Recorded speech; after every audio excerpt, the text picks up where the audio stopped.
코로나19 팬데믹 공포 확산, 뉴욕 증시 폭락 장세 이어지나?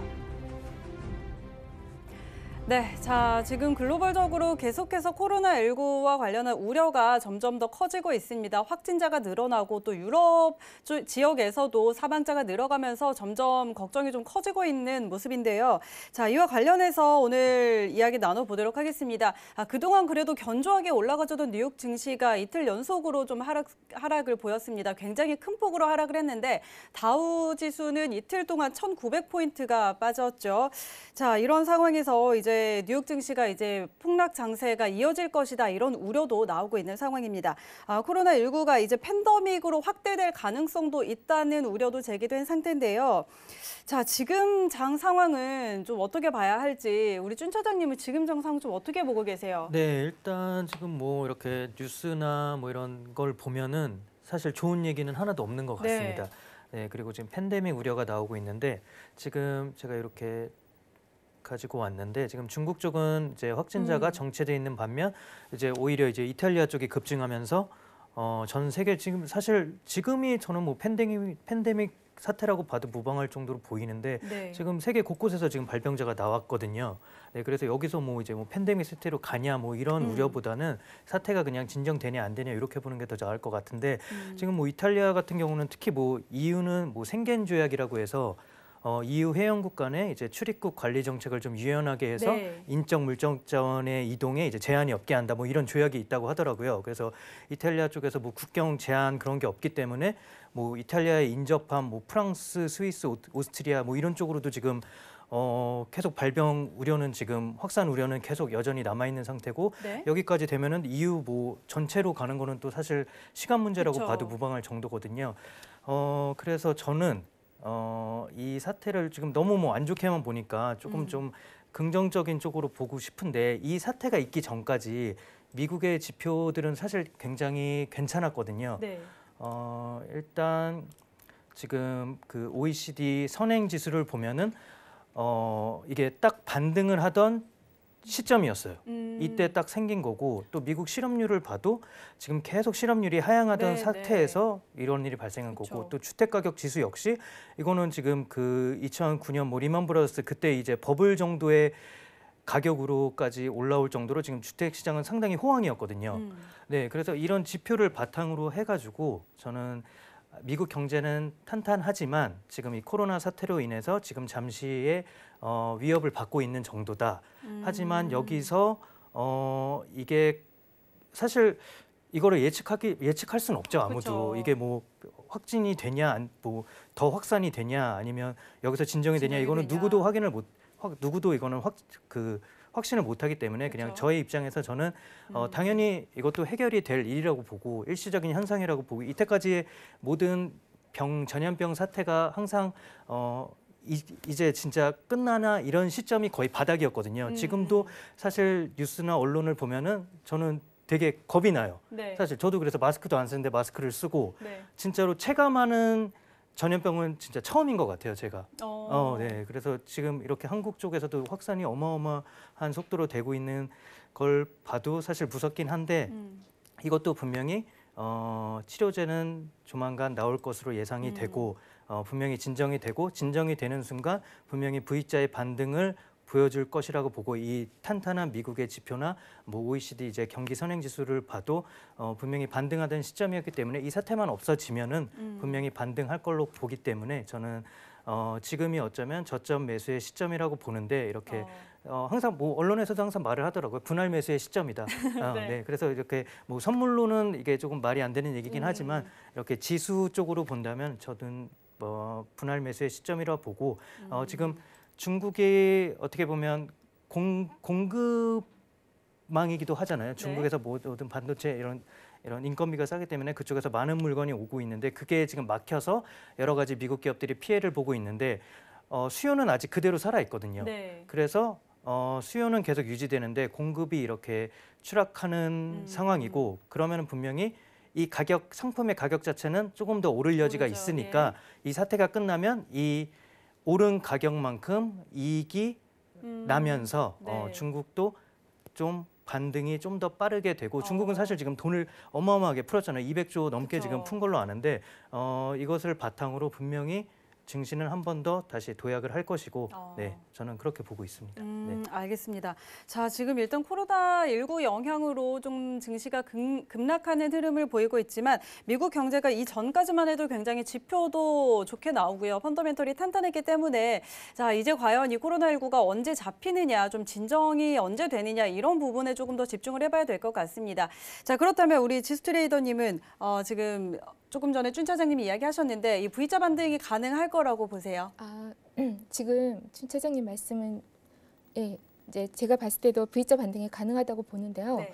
여러분들 보시면 지금 차트를 보시면 차트를 먼저 가지고 설명을 할게요. 네. 네, 주봉을 보시면 지금 처음에 음봉이 나왔고요. 그다음 두 번째 음봉이 나왔습니다. 이게 20일선까지 단 한 번의 조정도 없이 바로 폭락을 했어요. 이런 경우는 보통 중간에 기간 조정 없이 가격을 바로 조정을 해서 밑으로 내려가는 경우는 중간 조정이 잠깐 있더라도 바로 이 자리에서 60MA, 그러니까 주봉 차트상 60MA면 8천 정도 되거든요. 8천까지 바로 내려가는 경우가 거의 기본적인 차트의 메커니즘입니다. 그러니까 보통 이거는 굉장히 그 매도 세력이 세기 때문에 매수 세력이 압도적으로 적다는 반증이거든요. 그래서 여기서 만약에 움직임이 많았다 그러면 다시 올라갈 수 있는 여지가 있지만 이렇게 바로 직각으로 내려가는 경우는 60MA까지 가는 경우가 거의 다반사입니다. 그렇다면 지금요. 일봉을 다시 들어갈게요. 일봉을 보면 지금 현재 각종 기준선을 지금 지지를 받고 몸통이 지금 양봉으로 지금 간신히 밑에 아랫꼬리를 달았지만 이렇게 지금 양봉이 있어요. 자, 여기가 지금 분기점인데요. 여기에서 계속 머물다가 이평선이 같이 모아지는 시점에서 다시 내려오느냐 아니면 여기에서 내일 무슨 트럼프가 무슨 이야기를 한다고 했나요? 갑자기 아까 그 속도가 코로나19와 관련해서 무슨 이야기를 한다고 했죠. 그렇다면 이 자리를 기점으로 해서 여기가 지지가 돼서 올라갈 수도 있습니다. 자, 이거는 항상 트럼프가 굉장히 영향력을 많이 행사하는 발언들을 많이 하기 때문에 이 자리는 굉장히 중요한 자리고요. 이 자리가 지지가 될 건지 아니면 여기에서 머물다가 다시 폭락을 할 건지 이 자리를 잘 보시고요. 오늘 같은 경우는 여기 이 자리는 중간 자리이기 때문에 뭐 매수다 매도다 확실하게 점칠 수 있는 자리는 아닙니다. 그래서 여기서는 횡보할 가능성이 크고요. 자, 그다음에 원래 바이러스는 그 늦봄이나 그다음에 여름 되면 열에 약하기 때문에 거의 다 사그라집니다. 그래서 어차피 코로나 바이러스 같은 경우는 여름이 되면 시간이 지나면 결국은 잠잠해질 수밖에 없는 구조인데 방금 춘 차장님이 말씀하셨던 것처럼 OECD 경기 선행 지수나 뭐 신규 실업자 수당 건수가 이렇게 높지 않는 지금 굉장히 경제가 탄탄하거든요. 경기 지표 같은 게. 이 탄탄한 상태에서 이런 일들이 나타나는 경우는요. 거의 대부분 V자 반등을 합니다. 그래서 지금 만약에 내려온다면 최소 주봉 차트에서 차트상 본다면요. 네. 차트상 본다면 바로 직각으로 떨어졌지만 이게 만약에 더 하방 압력을 받아서 60MA 밑으로 내려갔을 때 그때까지 잘 지켜보시고요. 여기 지지선에서 또 어떻게 되는지 잘 지켜보시기 바라고요. 만약에 이 자리가 지금 일단은 일봉에서는 또 60MA거든요. 60MA는요. 여러분들 120MA나 60MA는 모든 시장의 시발점이 됩니다. 이게 종착점이 되기도 하고 시발점이 되는 자리가 60MA거든요. 여러분들이 이평선을 굉장히 가볍게 보시는데 이평선에는 각각의 자기들의 그 능력, 그러니까 그 성격이 있어요. 그 성격들이 있는데 60MA를 기준으로 봤을 때 여기는 시발점이 될 수도 있고 여기가 다시 종착지가 돼서 다시 위로 V자 반등을 할 수가 있는 자리가 있기 때문에 여기를 잘 보시고요. 자, 제가 봤을 때는 지금 두 가지 관점에서 볼 수가 있어요. 뭐냐면 내일 트럼프가 어떤 발언을 해서 이거를 다시 올리느냐 이 한 가지가 있고요. 두 번째는 그게 영향력이 별로 없어서 만약에 다시 내려간다. 그러면 3월 달과 4월 달에 그 페드 연준이죠. 예, 연준에 지금까지 금리 동결을 하겠다라고 다시는 금리 인하하는 일은 없겠다라고 그렇게 트럼프가 압박을 했는데도 계속 버티고 있었어요. 그런데 지금 이렇게 내려갔는데도 금리 인하를 안 할 수가 없겠죠. 사실은 트럼프가 지금 이렇게 내려갔으면 어제 정도 되면은 트위터에서 나 어떻게 하겠다라고 얘기를 해서 다시 맞아요. 올렸을 거였어요. 네. 그게 원래 정상인데 사실은 트럼프가 지금 가만히 있는 이유를 잘 생각해 보세요. 어차피 대선에서는 이분은 계속 이제 그 뭐죠? 시장을 다시 올리려고 지금 마음을 먹고 있는데 가장 큰 복병이 뭐였냐면 금리 인하였습니다. 근데 이 금리 인하를 할 수 있는 명분이 제대로 생긴 겁니다. 네. 여기서 지금 이렇게 폭락을 했기 때문에요. 그래서 어쩌면 트럼프는 이 상황을 굉장히 재미있게 지켜보고 있을 수도 있습니다. 그래서 지금 연준이 3월달 아니면 4월달에 금리 인하를 했을 때 그 금리 인하로 인해서 유동성 공급이 확대가 되고 그러면서 이제 두 번째 또 뭐가 있냐면 트럼프가 그 기업들한테 감세 정책을 펼쳐서 지금 기업들한테 굉장히 좋은 선순환을 만들어줬는데 네. 지금 감세 정책 두 번째 감세 정책을 또 실행하려고 하고 있거든요. 이런 것들이 겹쳐지면서 지금 현재 탄탄한 경기 지표하고 관련이 된다면 이게 다시 V자 반등으로 올라갈 수 있는 가장 큰 기폭제가 될 거라고 보기 때문에 이게 지금 내일 올라가느냐 아니면 이게 더 많이 떨어졌다가 그다음 V자 반등하느냐는 내일 지켜봐야지 알 것 같습니다. 알겠습니다. 자, 일단 지금 트럼프 대통령이 내일 오전에, 내일 동부 시각으로 내일 오후 6시죠. 우리 시각으로 8시고요. 자, 이때 일단은 기자회견을 갖는다고 했는데 여기서 이제 어떤 이야기가 나오는지도 좀 지켜보셔야 할 것 같고요. 준 차장님이 말씀하셨던 것과 마찬가지로 지금 경제 지표가 지금 굉장히 탄탄한 상황이기 때문에 경제가 건강한 상황에서 이렇게 급락이 나온다면 분명히 V자 반등이 나올 것이다. 이렇게 정리를 해볼 수가 있겠습니다.